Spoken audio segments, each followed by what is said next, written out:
Hello, friends. The river flows steadily, but the rulers of Egypt, they keep changing. From the Pharaohs of old to the Persians, and now the Greeks.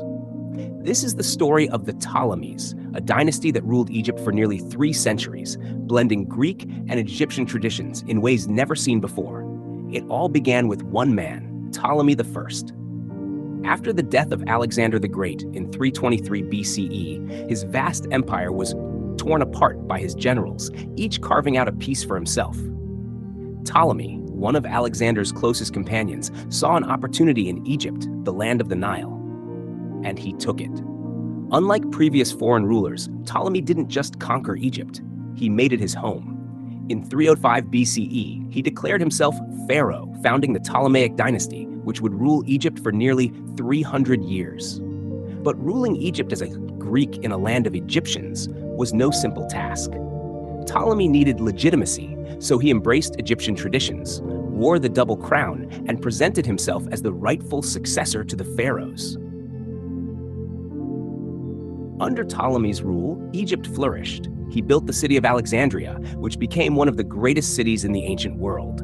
The city boasted the famous Library of Alexandria, a center of knowledge that attracted scholars, philosophers, and scientists from all corners of the world.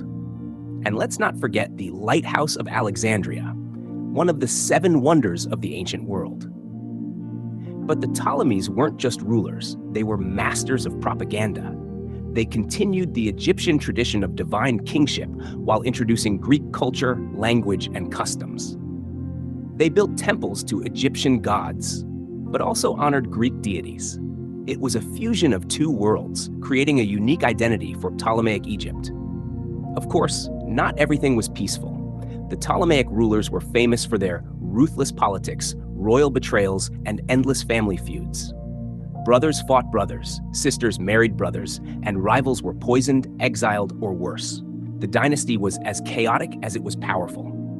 Despite the turmoil, Egypt remained a powerhouse, thriving on its trade, agriculture, and culture. The Ptolemies maintained a strong navy, controlled the Mediterranean trade routes, and ensured Egypt's position as a key player in world affairs.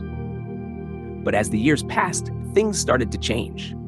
By the 2nd century BCE, the once mighty Ptolemaic kingdom began to decline. Corruption, weak rulers, and internal struggles weakened Egypt. And in the background, a new superpower was rising, the Romans. The Ptolemies found themselves increasingly dependent on Rome, and soon Egypt was no longer truly independent. The last great ruler of the dynasty would be a woman who became a legend, Cleopatra. Join me next time as we uncover the story of Cleopatra, the queen who defied empires and became one of the most famous figures in history.